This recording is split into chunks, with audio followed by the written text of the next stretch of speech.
Olá, Mais Direitos, Mais Humanos está no ar com o compromisso de trazer até você discussões, ideias e ações que podem transformar a vida, a sociedade e o meio ambiente.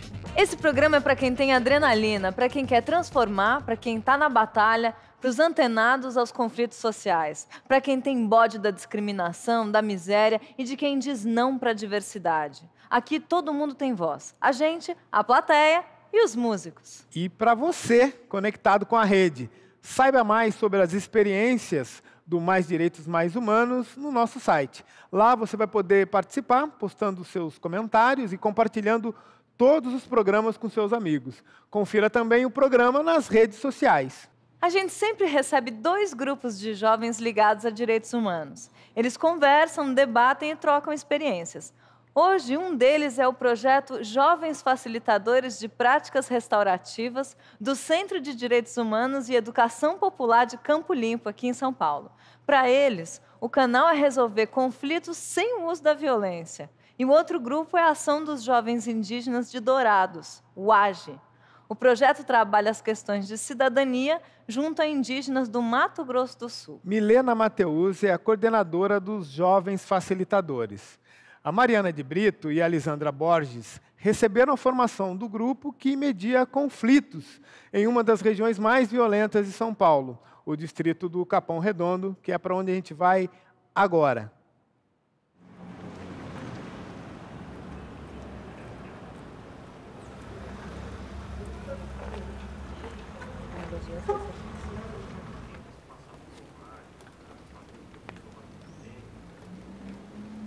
A ideia do projeto Jovens Facilitadores surgiu a partir da experiência que o CEDEP já tem com justiça restaurativa, né? Então a gente já trabalha desde 2006 com práticas de justiça restaurativa na região. E aí a gente começou, a gente tinha dois percursos desvinculados, que era um trabalho com juventude e um trabalho que não era específico com juventude, mas era com justiça restaurativa. E aí a gente começou a perceber como era importante integrar essas duas coisas, justamente por conta de quando a gente fala de violência, a gente está falando de um público que é afetado e que também reproduz a violência, que é um público jovem. Então a gente pensou como seria importante a gente trabalhar com juventude, com essas ações de resistência no território que esses jovens já produzem e articular esse trabalho de justiça restaurativa, onde vítima e agressor possam se libertar dessa identidade de vítima e agressora. São pessoas que estão tentando restaurar o dano. E aí você olha uma pessoa e fala, nossa, quanto tempo eu tive esse medo, eu tive esse monstro que, na verdade, não existia, né? Era um ato, né?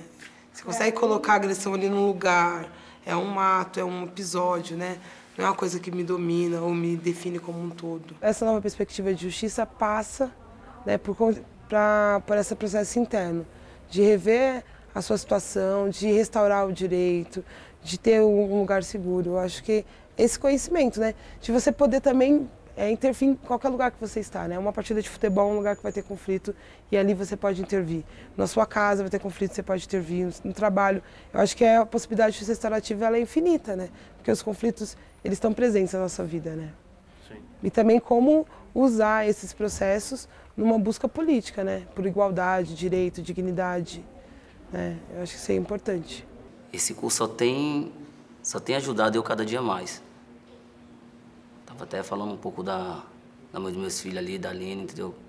A Milena também. E nós temos vários conflitos, eu e ela, mas é em troca do quê? Em troca de um carinho que falta, entendeu? Saber perdoar. Mas eu vou buscar isso. Estou tentando. Quem ainda não caiu quer o perdão. A gente só sabia falar, criticar e falar um monte e não escutar o outro lado da moeda, entendeu? Mas eu estou tentando. Eu falava que nunca vou perdoar ninguém e estou tentando levar isso aí. E é isso que eu tiro daqui do curso. Eu agradeço muito por esse curso. Essa dor é legítima, né? Mas como que eu posso olhar para essa dor e tomar uma outra atitude que não reproduza mais dor para mim e para o outro? Porque matar uma outra pessoa não vai curar a minha dor. Porque a minha dor não tem a ver com o outro, tem a ver com o que o outro fez para mim, né? Então, como que eu olho para essa dor? E como eu vou deixando de reproduzir a cultura da violência. Então, as mudanças individuais nas relações, elas são super importantes para superar uma lógica de violência, né, que é mais ampla, uma cultura de violência, né, que a gente foi acostumada, é uma cultura punitiva. Da população periférica que já sofre tanto e tem os seus direitos violados cotidianamente, a juventude tem os seus direitos violados com mais profundidade, né? Porque é a questão do trabalho, é a inserção no mundo adulto, é a violência policial, é a negação das alternativas de lazer, é o discurso que não é valorizado, não é visto como legítimo. Então, eu acho que é um processo, é uma caminhada muito longa. Milena, conta pra gente como é que nasceu esse projeto dos facilitadores. O SEDEP atua desde 2006. A gente trabalha com as práticas de justiça restaurativa, né, que é uma tentativa de lidar com os conflitos que não seja punitiva, que não seja violenta. Então, o que essa ideia de justiça restaurativa busca? Olhar para todas essas necessidades que estão envolvidas no conflito, tanto as necessidades que geraram o conflito, como as necessidades que foram geradas pelo conflito para a vítima, e tentar todo mundo se responsabilizar por isso. Agressor, vítima e comunidade onde isso está envolvido. Mari, imagino que você aprendeu um monte de coisas lá. E quais os principais conhecimentos que você teve lá? E como é que você chegou nesse grupo? Eu participo de um coletivo de artes chamado Cia Decálogo de Alck, que é um coletivo de jovens que atua na região do Jardim Ângela, que está nas proximidades do Capão Redondo, né? E desde muito nova também atuo em vários projetos voltados para a cidadania, direitos humanos. E aí, quando veio a proposta do SEDEP, essa questão de conhecer mesmo a justiça restaurativa, conhecer essa proposta para conseguir desenvolver em outros ambientes. Então, a justiça restaurativa veio como um meio também de lidar a cada momento com essas coisas. Diz uma coisa para mim, Lisandra, qual que é o tipo de conflito mais comum de chegar no grupo que você tem percebido? Eu acho que é a questão da polícia. A polícia chega muito para ofender mesmo, para julgar, não quer saber o que você estava fazendo, de onde você estava vindo. E a justiça restaurativa, a gente quer montar um núcleo em um dos núcleos da ONG, a gente quer montar um núcleo de justiça restaurativa realmente para a gente lidar com os nossos conflitos, porque a gente vai acabar lidando com os nossos conflitos. Porque o conflito dos nossos amigos são os nossos conflitos. Mari quer complementar? Eu queria fazer uma colocação.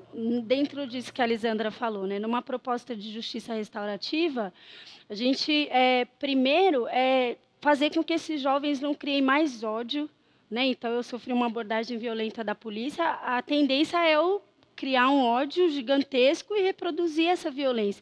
Então, a justiça restaurativa, ela propõe que se quebre mesmo essa lógica da violência, para que esses jovens eles encontrem outros meios de lidar com essa situação que não a reprodução da violência. Então, isso pode ser articular um coletivo, isso pode ser ir mesmo atrás de informações, organizar outros jovens para que se trate de outra maneira dessas situações. Agora a gente vai falar um pouquinho sobre a Indianara Machado, o João Rocha e a Jaqueline Porto são da ação dos jovens indígenas de Dourados, no Mato Grosso do Sul.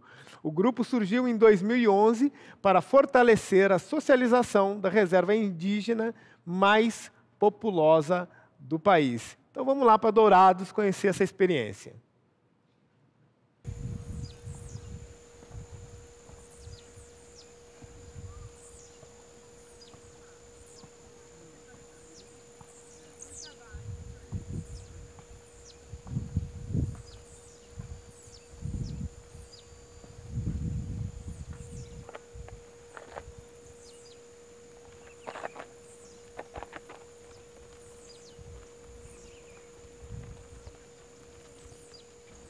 A reserva de Dourados, do ponto de vista de direitos humanos, talvez seja a maior violação de direitos humanos em relação aos povos indígenas no Brasil. Você não tem um cenário, né, de violação de direitos humanos como você tem na reserva indígena de Dourados.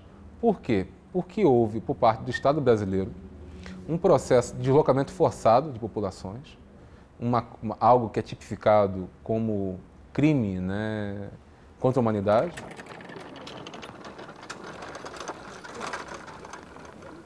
E, paralelamente a isso, exerceu, em face daquela comunidade, toda uma série de restrições de deslocamento. As pessoas não podiam se deslocar, não podiam sair sem autorização.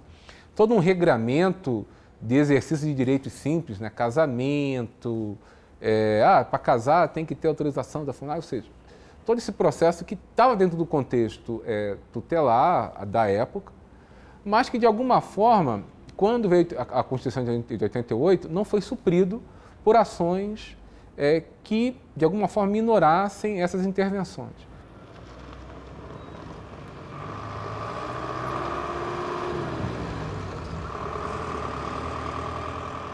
Hoje em dia, então, não tem políticas que comportem a jovem indígena, então a gente sofre muito por isso, né? O Estado tem tentado políticas para apagar fogo, mas não tem uma política, assim, para ocupar esses jovens, né? Que deveria acontecer, né? Então, essas são as mais demandas, a questão da violência, né, com os jovens indígenas, a falta de educação de qualidade mesmo nas escolas aqui da aldeia, né? Porque se você tivesse uma escola boa, né, que atendesse realmente a demanda do jovem indígena, de respeitar essa especificidade que nós temos, né, talvez daria certo. Mas essa educação que é implantada não dá certo. Por quê? Porque na verdade, eles só mudam a língua, né? Mas o sistema é o mesmo, só que o sistema indígena é diferente. Então, eles deveriam repensar isso, essa forma de educação. O movimento dos professores indígenas é justamente para desconstruir essa escola antiga, né? Para implementar outro tipo de escola que respeite a língua, que se ensine na escola elementos culturais, línguas, a forma de trabalhar a educação indígena. A escola tem que integrar, valorizar a história, a trajetória dos povos. Quem escreveu essa matéria sobre a demarcação foi o Nilson, o professor Nilson Mar.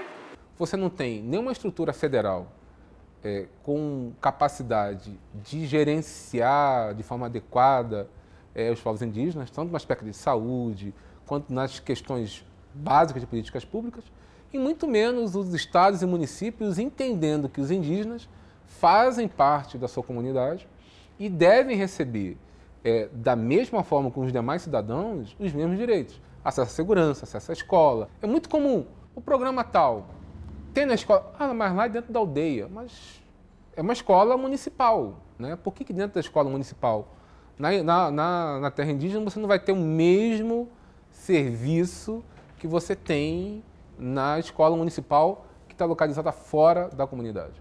Então, passados 25 anos da Constituição, essa concepção de que um índio não é federal, mas que um índio é um cidadão, né, que deve ter os mesmos direitos, respeitadas a diversidade cultural dos demais cidadãos brasileiros, isso até hoje é uma falácia.